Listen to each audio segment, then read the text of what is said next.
बात भी आप इनका नहीं कर सकते हैं। तो आज देख सकते हैं, जहां हम गर्व से कहते हैं भारत दुनिया का सबसे बड़ा लिखित संवैधानिक देश है, हमारा संविधान दुनिया के सबसे बड़ा लिखित संविधान है, और उस देश में अगर किसी का कत्लेआम इस प्रकार होता है तो यह दुर्भाग्यपूर्ण विषय है।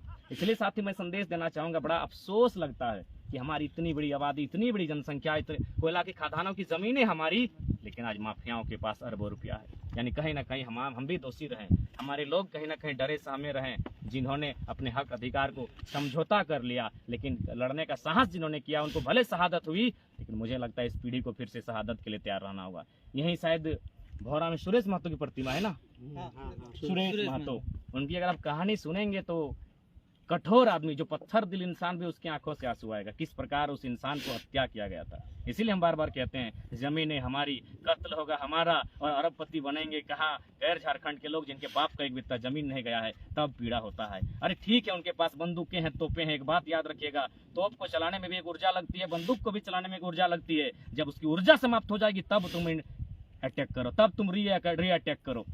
फुटबॉल का मैच होता है, कोई टीम अगर हमलावर होती है तो कोई टीम उसको डिफेंड करती है, जैसे ही वो कमजोर होती है यह हमला करती है। लेकिन हमारे लोग डरे सहमे कुचले लोग, आज ठीक है उनके पास, उनके हाथों में हथियार था, उनके हाथों में तलवार था, लेकिन एक लिमिट समय तक ही उस तलवार को चला सकते हैं, वो दिन भर नहीं चला सकता है। हमें इंतजार करना था, जब वो थक जाता तब हमें हमला करना चाहिए था। लेकिन आज सुरेश महतो की कहानी एक बार रिपीट करते हैं, चूंकि हमने किताबों में पढ़ा है और दूसरी बात लोगों से सुना है।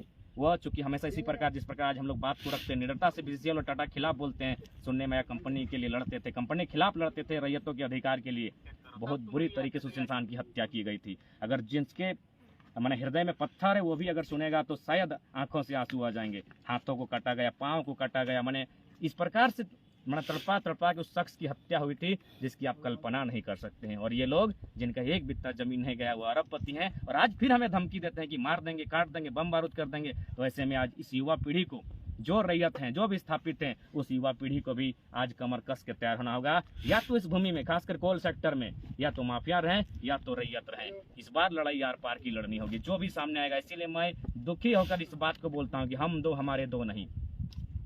सुरेश महतो की हत्या को याद कीजिएगा, इन्हीं लोगों ने हत्या किया होगा जो लोग आज बम बारूद की बात करते हैं। अपने खून को बिल्कुल दबका के रखिएगा, किस प्रकार हाथ काटा गया, पांव काटा गया, एक एक करके तड़पा तड़पा के उस शख्स को मारा गया। यहीं भौरा में आपका रोड के किनारे उसकी प्रतिमा है। सिर्फ प्रतिमा पे माला मत चढ़ाना चाहिए, उसके इतिहास को जानिए कि उस इंसान के साथ कितनी दुर्गति के साथ उसकी हत्या की गई थी। अब उस पीड़ा को अपने यहाँ पर रखिएगा और स्पष्ट कहेंगे ये जमीनें हमारी है, इन माफियाओं के बाप की नहीं है। ठीक है, मारेंगे, इनके पास ताकत है, इनकी पहुंच दिल्ली तक है। याद रखेगा, वक्त मजबूत होता है, वक्त बलवान होता है, इंसान बलवान नहीं होता है। बस अपनी पीढ़ी को याद दिलाइएगा, इस नाइंसाफी को अपनी पीढ़ी को याद दिलाइएगा। हिम्मत होगा तो एक दिन बदला लेंगे, रिवेंज लेंगे। कानून कोई काम का नहीं है। माननीय डीसी का लेटर में लिखा है कि मुआवजा दीजिए, माननीय एसडीएम का लेटर में लिखा है मुआवजा दीजिए, माननीय सेक्रेटरी का लेटर में लिखा है कि प्रदूषण को कंट्रोल कीजिए, दामोदर नदी को मतलब प्रदूषण से मुक्त कीजिए, दामोदर नदी में किसी प्रकार का डंपिंग नहीं हो। उसके बावजूद अगर माइनिंग से काम हो रहा है तो आप किससे उम्मीद करते हैं?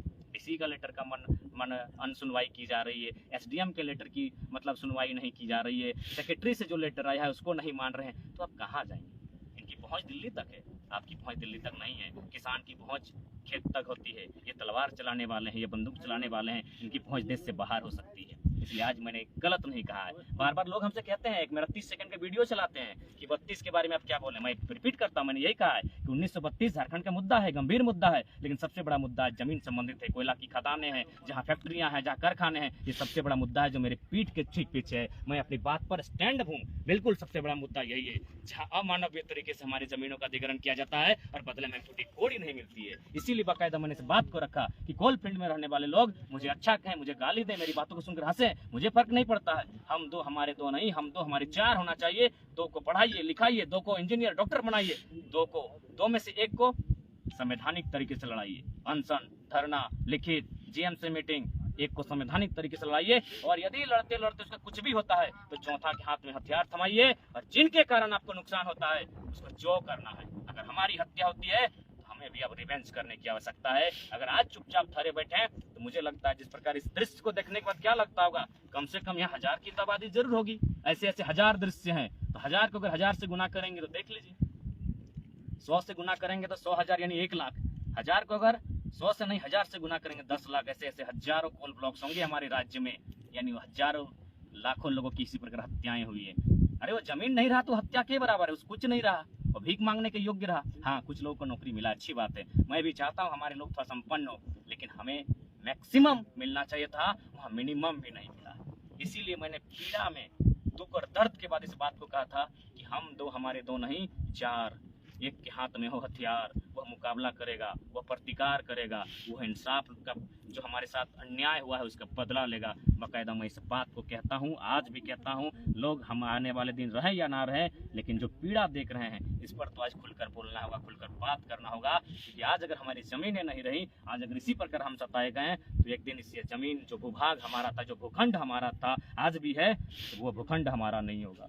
इसलिए आज झारखंड और खासकर कोल ब्लॉक्स में रहने वाले तमाम लोगों को मेरा संदेश होगा, स्थिति गंभीर है।